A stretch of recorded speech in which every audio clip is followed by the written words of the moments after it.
Welcome to Goddess of Crypto. Today I have with me the incomparable Eryka Gemma. Eryka's nickname, her moniker on Instagram and on Twitter is Bank of Eryka, and that is for a reason. Eryka is doing incredible things in the crypto space, and she was one of the earlier people doing it.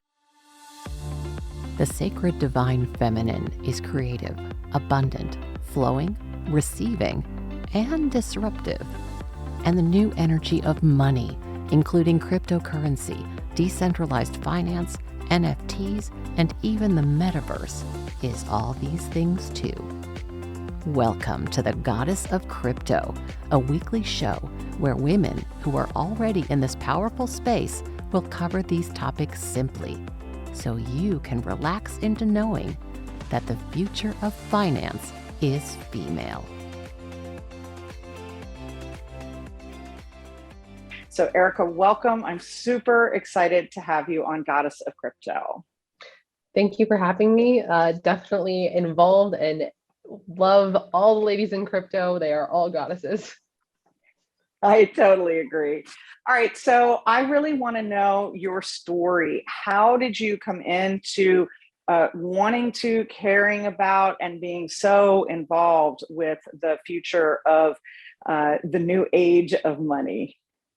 Yeah, a lot of times people in crypto, there's this saying that I like to say, they come for the Lambo and then they stay for the revolution, right? They come because they see this opportunity to make money, and then they learn about the issues that happen in the money system and how the money system is really holding a lot of us down. Now, for me, it was a little bit opposite. I came because I saw some of the issues. I campaigned for Ron Paul when I was younger. So when I was 19, I became a delegate in Washington State for him. And through him and that community of people, I learned what the Federal Reserve was. I learned about just the money supply, that we're no longer based on gold. And I also learned about Bitcoin. And it was through that open-minded group of people that showed me that Bitcoin really is a solution to a lot of the money problems that we have. So it was pretty exciting. Unfortunately, after Ron Paul lost in 2012, I kind of brain dumped everything. I think that maybe as women, sometimes when we don't want to deal with situations, or when you get out of an abusive relationship, your first reaction is to forget about it, right? You just brain dump it. And that's kind of what I did. I found out that we were in an abusive relationship with the state, and I forgot about everything. I forgot about Bitcoin. I've always liked aviation. I've always liked airplanes. So I moved from Seattle, which is where I was born and raised, to a school called Embry-Riddle Aeronautical University in Florida. And that's a just top aviation school in the world. I have my pilot's license, so very ingrained in I've always liked technical things. And afterwards, I started working for a big bank. So I got into finance and I worked in the aircraft leasing division. Interestingly enough, the CEO at the time was legendary bankster. He did the merger between Bank of America and Merrill Lynch. The next week, Lehman Brothers falls. He makes $50 million regardless, right? So just these legendary people on Wall Street that they make money, but a lot of people are losing money, the little guy. And we had a Q&A session for the young new hires. And at the end, I was just racking my brain for a good question. I remembered Bitcoin in that moment. I asked him, what do you think about Bitcoin? Just to ask a good question. And then he and everybody in the room pretty much laughed at me. And I was like, okay, well, it's back time to go back down the rabbit hole. Because when I had first learned about it in 2011, the payment channels, they weren't there. And then, so same here. I mean, it's good. Timing is very important. So then what happened after that? So you said, I'm going to go back down the rabbit hole. But you're I consider Miami the crypto capital of the world right now. And I consider you kind of the crypto queen of Miami. So that's pretty impressive. How did you get from that moment going down the rabbit hole to where you are right now? So that particular bank sold all their airplanes, and I started working for another boutique aircraft leasing company. Now there, it was a smaller company, and I was telling all of my colleagues about Bitcoin. And this was 2017, when the big new hot trend in blockchain was security tokens. So what we tried to do was we had like 20 Mitsubishi regional jets on order, and we tried to tokenize and essentially crowdfund for the raise of these jets. And so, hang on a you know, second. my boss at the time, I warned you that you're going to be talking to a very, very mainstream audience. So like the security token and tokenizing something, I'm guessing is something a lot of our listeners are not going to be so familiar with. So what would you describe that as, like in layman's terms? So I would say when a company goes public and they do an IPO, there's a whole entire process behind that. And then individuals can buy into that company, own a portion of it in shares, right? That same concept of an IPO of a company going somewhere, being publicly traded on the NASDAQ or New York Stock Exchange, and then individuals being able to help fund that company. That similar, very same concept exists in the crypto world, where a company can take a portion of their company, tokenize it, meaning offer shares to individuals to be able to invest into that company. And there's a lot of, and I would say that on this side of things, it's a much more technologically savvy way to do what already exists. So we need to understand that in the crypto space, almost everything that's being done, none of it is necessarily new. It's already existing, but it's just done much more efficiently with much less friction. That is such a good point. It was all the things I've heard, that's such an incredible point. Yay. I'm so glad you said that, because I think that it is that simplification that's going to make such a difference. All right, keep going. Yeah, so it's the ICOs, or sorry, it's the IPOs in the traditional world, STOs and ICOs in this world, but they're essentially the same thing, taking a company and offering part of it to shareholders to be able to buy and fundraise for yourself. So that's what we were trying to do with the airplanes. And so my boss at the time had sent me around to learn officially about the blockchain and what the blockchain could do. And then, you know, during my travels, I saw the opportunity. I met a lot of people in the space that I hadn't met before. Beforehand, it was very, libertarian focused, but these were crypto people that I started to meet that were not necessarily all libertarians like I was used to. And then from there, I started hosting this event called Crypto Mondays in Miami. Crypto Mondays is in, I think, let's say 180 different cities, 20 different countries. And it's a meetup that happens on Monday. And the first Crypto Mondays that I threw, I got in touch with Lou Kerner and James Haft, who were running it at the time. I think like 40 people showed up to my event, right? And I was like, okay, cool. I mean, here's the community. And then, you know, I just was continually throwing them. There were crypto events that were happening in Miami beforehand, but it was very developer focused, and it was very just very, very technical. And it was maybe max like 12 people. And so I was the first one in the city to really throw large scale events. And I mean, they were good. I executed very well. People left feeling like, wow, I learned something. I started hosting panels, and then it just came to the point where, hundreds of people would show up. And this was also 2017. It was the run up. We were going to $20,000. So the interest was really there. But it got such good traction that the mayor had invited us to come host an event at his location at one of the law firms that he's a partner in. And that one probably, 150 people showed up. It was very, very good, and continually just kept growing to the point where I opened up a Bitcoin center in downtown Miami. So we had a 6,000 square foot building. It was very involved with the city. When we opened up, Mayor Francis Suarez came out, did a ribbon cutting ceremony for us. And mind you, Bitcoin is less than $10,000 at this point. The Downtown Development Authority, the Beacon Council, the Miami Beach Chamber of Commerce, the Greater Miami Chamber of Commerce, they were all sponsors for the event. We had a lot of local Miami born and bred companies that helped us do the opening.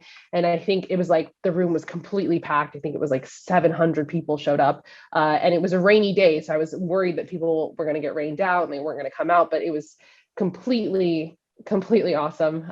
He gave us like a declaration, officially declaring that the Bitcoin Center was open. And we started, it was like this just home for people to be able to come to. We had art all over the walls that was crypto focused. And it was really this incubator, co-working office and event space. And it was nice. eToro was one of my big clients. Crypto.com was one of my big clients. And this was back in the day when people didn't really know about them. But what attracted them was this, very refined community And what I think what attracted the community and the reason why Miami's been able to grow so much is when people come here from out of town, they were like, wow, I've heard it many times before. You guys actually have a real community. You can tell everybody is friends. You're in my chat room and you can see like one of my things I love hearing is, oh, this is my username in the chat room. And then someone's like, oh, this is my username. They're like, oh, that's you. So it's just cool. Online people able to meet in person. And that's really what matters. I want to just jump in here real quick and say, for you to have done this when you did it is even more important. And it speaks to me to how centric Miami is toward like how crypto friendly it is and why I've gotten to the point of believing that Miami's the crypto capital of the world. Because in 2017, there were a lot of people running around acting like the reception that you got when you talked to the big high-end banker, like they laughed. And there's a lot of people right now in 2022 who are still laughing. They're so like, I don't even want to say this guy's name on, out loud, but there's a guy I'm in like, I don't know, locked into a Twitter battle with me and about, 300,000 other people, frankly, because he's a finance guy, but he's so all about how, Bitcoin is terrible and it's going to ruin everything. And I actually have a friend, I think I mentioned this in a previous episode. He's very high end at a major bank. And when he found out I was doing this stuff, he called me up and said, basically, you're shilling for fascism. That was how he put it. Like, he was like, this is, and we're both Jewish. And he was like, this is not okay. And I was like, are you kidding me? Like, are we even having the same conversation? I couldn't even imagine that we were talking about the same thing, because all I see DeFi, crypto, blockchain as is kind of like the love and light part of money, the part of money that's designed to help people, not to bring harm, the part of money that's designed to give the power back to the people, as opposed to keeping the money in the hands of, a very tiny number of people. And best of all, because I'm, an energy person first and foremost, there's no limit to money. We've just told ourselves that there is. And so when you kind of get into like relax into what's possible, there's enough for everybody. There's enough for all the old white guys to be really, really rich, and for all the millennials to have money, and for all the poor kids to have school lunches, and for nobody to have to worry about water in third world countries. We can do all of the above, and it isn't an either or thing. So I just wanted to jump in there about that, because I think it's really important that Miami has said yes, really before anybody else did. I mean, it's very, very true. It like the abundance is there, right? It's a scarcity mindset versus the abundance mentality. And the problem is, though, with the current money system, and this is what makes Bitcoin so great, and the reason why your friend that says this is fascism is completely wrong, is because when you look throughout history and you look at every single evil thing that's happened, the slave trade, just like you name it, like the atrocities that have always happened, even wars, right? The reason why we got off the gold standard as the United States was because we were told we need to print a little bit of money, to fund ourselves for war, to make sure that we're safe. We'll go back to the gold standard, but we just need to do it for a little bit, right? We never went back on the gold standard. We never went back, but that was the reason. That's how they were able to fund it. Now, think about it like this. What makes money good money? There is a list of characteristics that makes money very sound good money. One of those characteristics is a limited supply. With the current money system we have today, with counterfeit money being present in every single evil situation that happened, sometimes it is fake dollar bills, sometimes it is, fake coins, whatever, or an IOU that never materializes. But the fake money system that we live in today is that we are supposed to be based on gold. And although that money might be validated and they say that it is, legal money and it might be legal tender, the fact is that the people at the Federal Reserve are able to print money as much as they want. We can't say anything about it. And then who gets that money first? They get to pass it out to their friends. And they get to earmark it to the politicians, and the projects that get funded. This is what causes the wealth disparity. The fact that you can create money out of thin air without having to add value to the economy. And the opposite of that is Bitcoin, where you cannot, I mean, there's a limited supply. There's only ever going to be 21 million Bitcoin in existence. And then not only Unless that, because it's of the verifiable. stealing, less because of scams and such. Bitcoin, I don't think will ever see 21 million. I know of a particular scam that burned $10 million in Bitcoin back when Bitcoin was worth about $10,000. So, just do that math, that we won't ever even have the 21 million. Yeah, exactly. I think it's estimated that maybe a fourth of it is already lost because people lose their private keys, scams, like sent to the wrong wallet. But I mean, there is a limited supply though. So it's like, we know that if that money is burned because the blockchain is public, it's like, imagine if the Federal Reserve was able to print money and then you could see who they sent it to first, who gets it first. That would be completely transparent, and you would probably see that it mostly goes to politicians and big corporations. Now, when you look at Bitcoin, first of all, you have to add, this is why it's proof of work as the validation system, because you have to add work into the economy in order to get newly minted Bitcoins. So it's just this pure money system that's really hard to corrupt. When America was created, the reason why the world agreed to go on a dollar standard was because we had told them that we are not going to print more dollars unless more gold is found. Now, obviously, we haven't held true to that. The current money system is as of 1971, when we fully got off the gold standard. So we really have the world economy right now running on an unstable base. So what I've seen, since the beginning of time, is that everything is cyclical. There are times when nations, they rise and they fall. Money systems rise and fall. The average the average span of a fiat currency is about, let's say, 30 to 50 years, right? And America's dollar, as we know it today since 1971, is at that 50-year mark. So, history has shown we've been here before, but for whatever reason, your listeners, we're living in a time where a shift is happening, and we get to choose, what side of history are we going to be on? There is a lot of calamity in the world. And so it's like, one thing that's promised when calamity happens is that some people are going to lose everything and some people are going to make it out on top. And we have the ability and the knowledge to decide which side of that we're going to be on. So important. So let's talk about women. You're an incredibly well-informed, well-educated, and it feels like energetically like you have, I'll just say, like, money in your veins. Like, it feels like you're very comfortable and feel safe with money. A lot of women don't. And as I talk about very often, there are a lot of women, especially women over 50, their mothers, and usually even they were not allowed to access their own money. It was 1974 before there were laws that said you can have your own mortgage, you can have your own credit card, you can have your own bank account without your husband or your father co-signing. So we have this legacy that ironically is just around the same time as the gold-backed standard disappeared, that women until recently were told a lot of no when it came to money. So how do you shift into this place where you feel like there's money running through your veins, other than working with me? Because that is definitely something I do with people. How do you get there?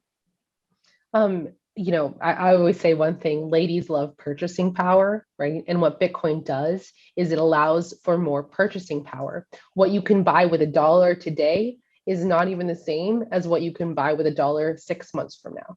And to tie it back, to Latin American countries, a lot of people in America, they get into Bitcoin because they want to get rich. But in Latin America, they get into Bitcoin because they don't want to get poor, right? So for one, keeping in mind that it's purchasing power that matters. While dollars are less volatile, they may seem safer because there is no volatility.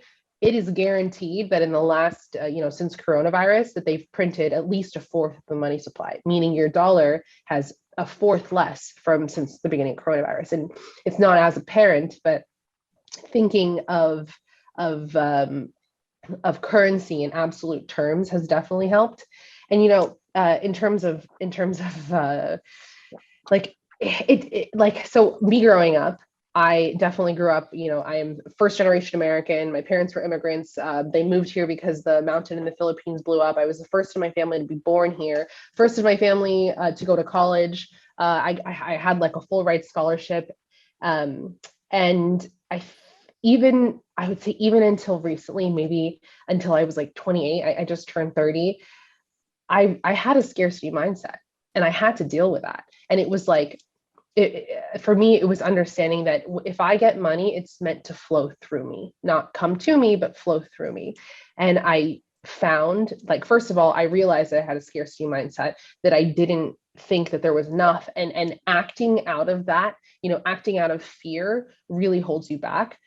So knowing that like the universe or whatever has your back, as long as your intention is to push things through for the bettering of everybody, that really helps. Like, I mean, it just gives us so much peace. And I think that's really why women, they're more likely to save, or they're more likely to spend money on helping people, right? Is because they see this that there's lack, and it's not true. Me growing up in a family, I have 6 siblings, right? So money was tight for us when we were growing up, and so sometimes I do think, oh man, the rug's going to get pulled out from under me. I have to fend for myself. But over the years, it's been knowing that, hey, this opportunity is for me. It's not for anybody else. It's for me. And if I take it, great. Like, only good could come from this, because I know this opportunity is for me. And then if nothing, if it's not for me, then it will pass on, right? Knowing like there's so many different opportunities that pass up to us. So if one comes to me and it's not a good fit, there's another one right around the corner. In college, so interesting. I applied for so many scholarships in college that these scholarship companies, my tuition was already paid off, my room and board was already paid off. They could not do anything but deposit the money in my bank account, right? And it was because I created space for opportunity. It was like I had applied to so many different scholarships, even scholarships that I knew I wasn't eligible for. It was like scholarships for, certain people of color, certain whatever, that I actually was technically not eligible for.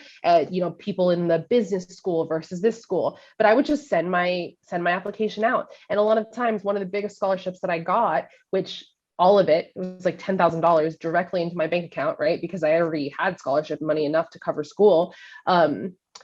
I just changed a couple words from some paragraph that I had written before, and I won it. And the reason why was because, one, nobody else was applying, right?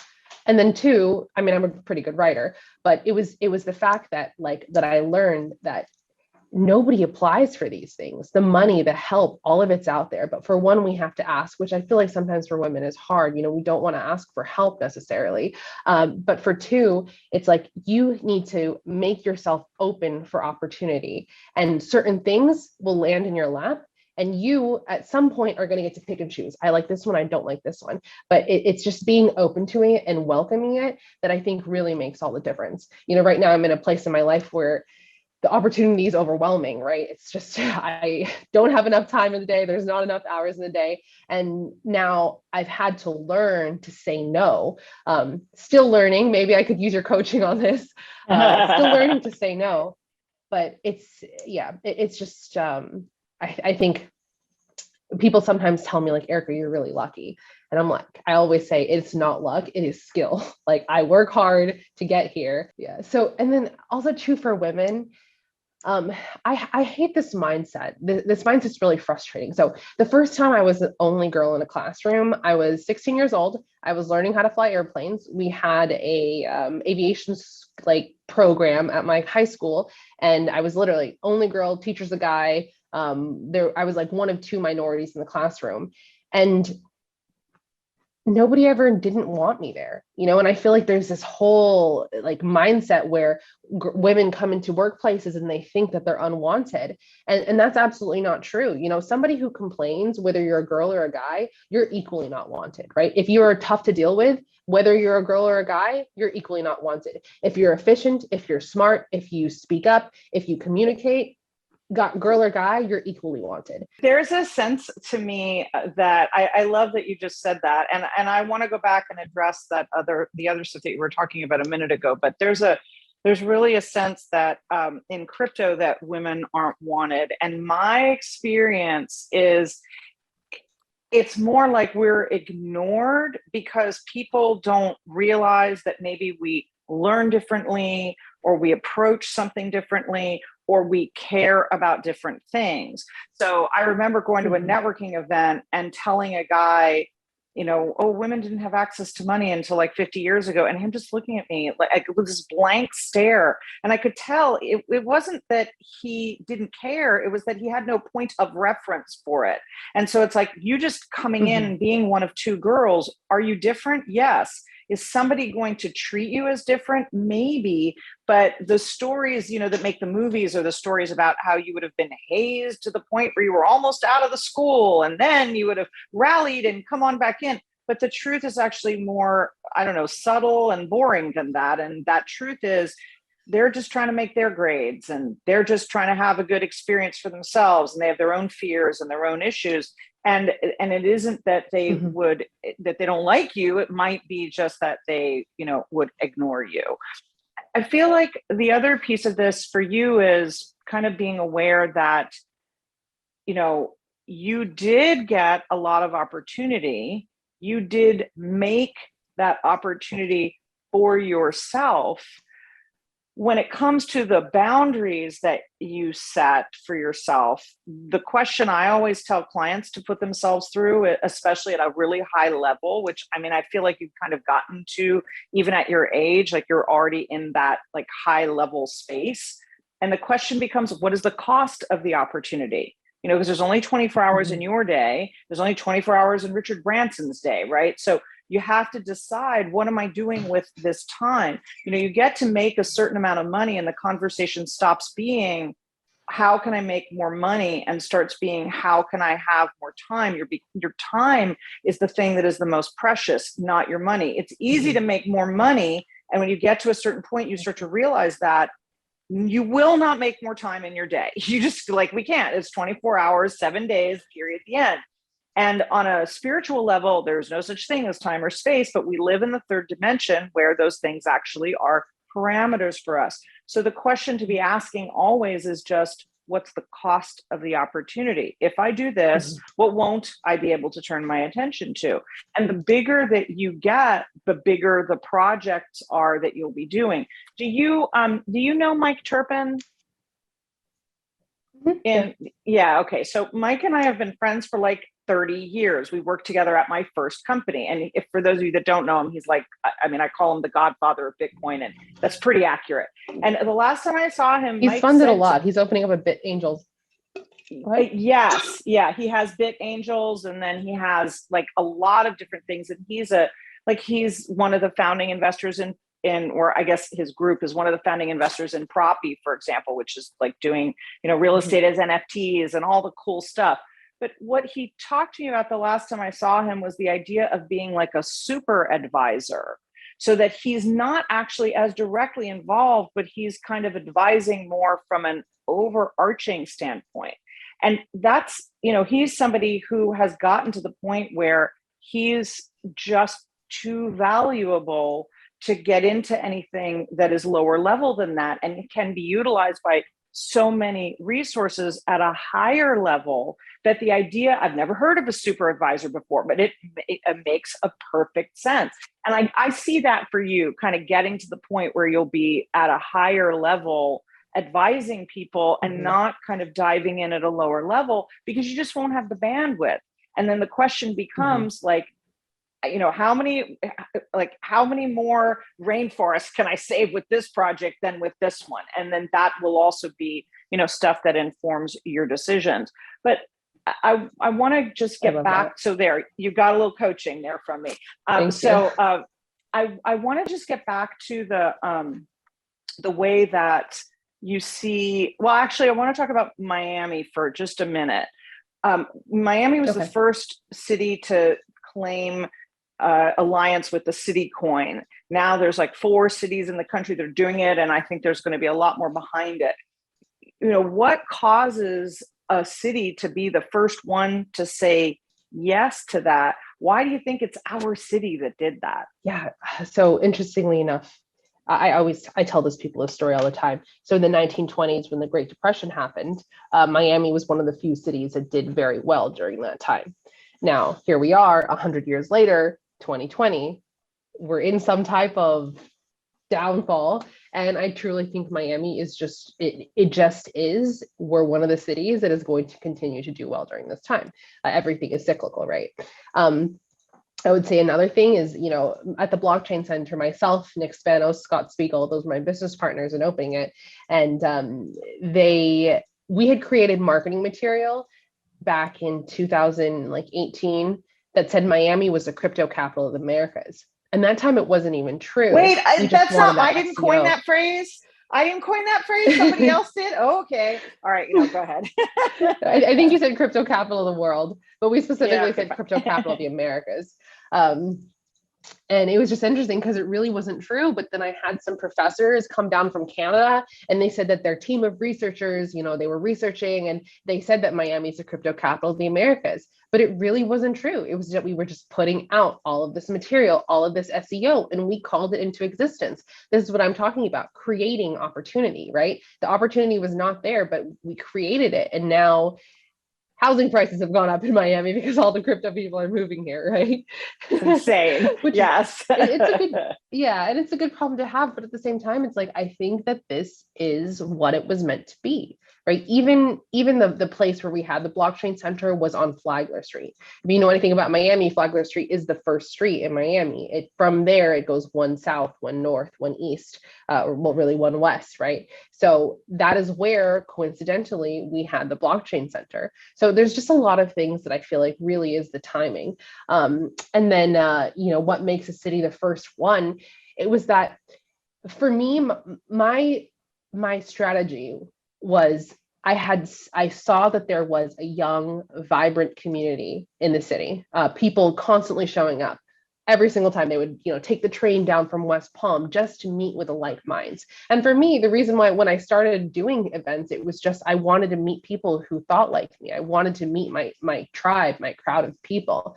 But then my strategy really was, let's involve the local government. So getting the Downtown Development Authority, the Beacon Council, the mayor's office, getting all those organizations involved when Bitcoin was low. I think that was really instrumental. And then it was also the fact that we would just run education. It was like, come in, free education. You want a wallet, go to this back room, you'll leave with a wallet.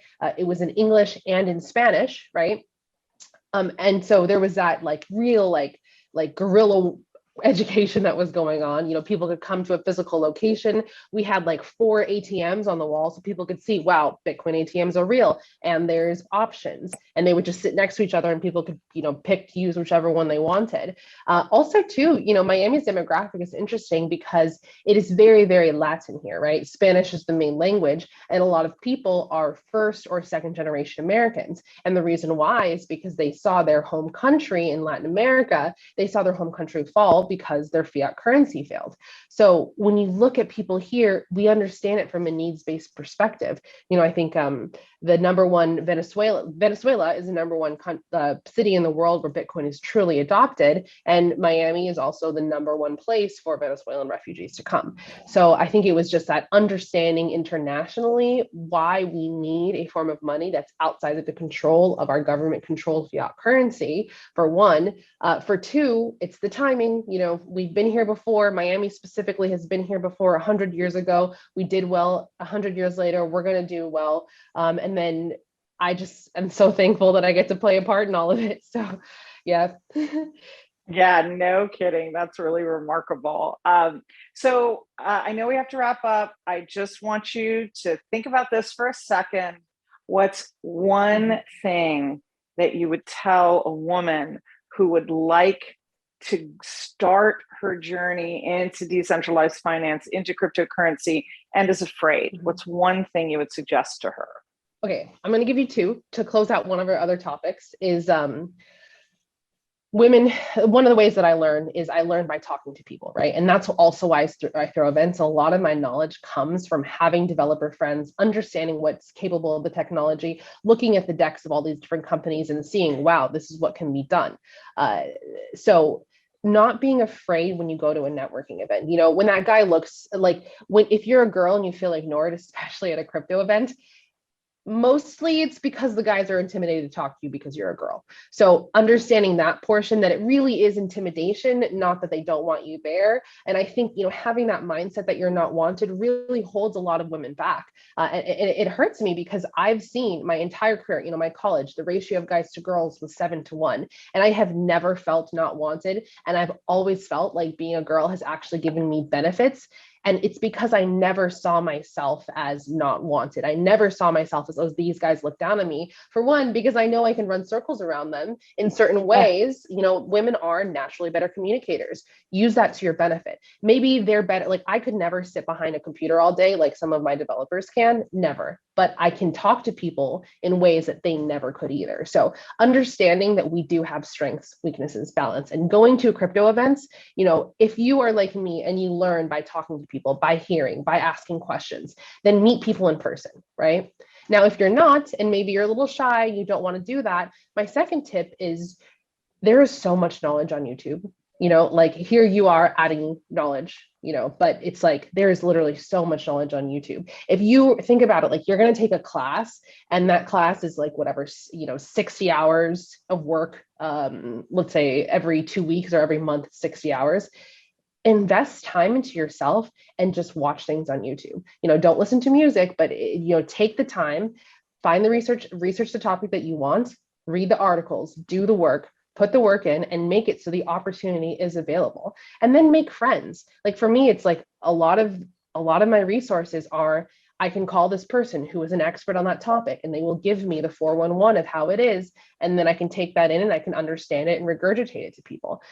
So yeah, the number one thing I would say is there's no reason to be afraid. One thing that I learned, and I'm thankful that I learned this, very recently, was, imposter syndrome. I had never known that existed, but when I learned that it existed, what I learned was that, everyone suffers from imposter syndrome. And what does that mean? That means that nobody knows what they're doing, right? Literally, Absolutely. Nobody knows what they're doing. Yep.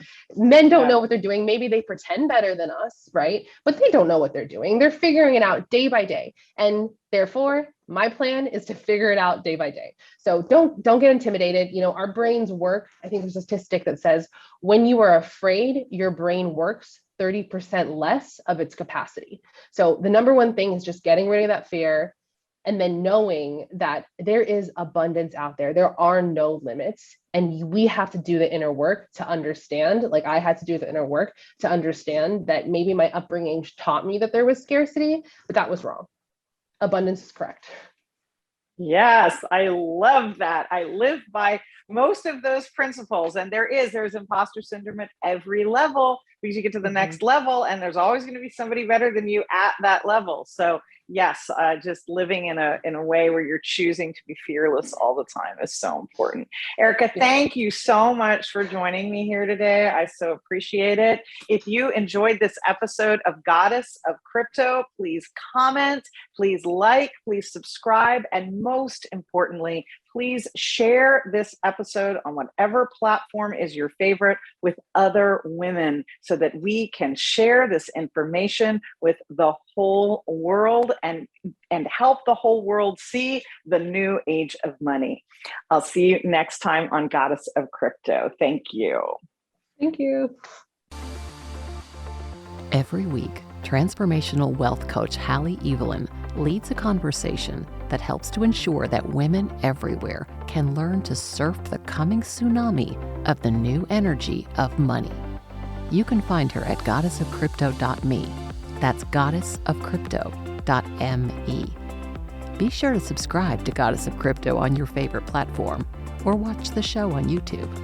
And remember, wealth isn't just your privilege, it's your right.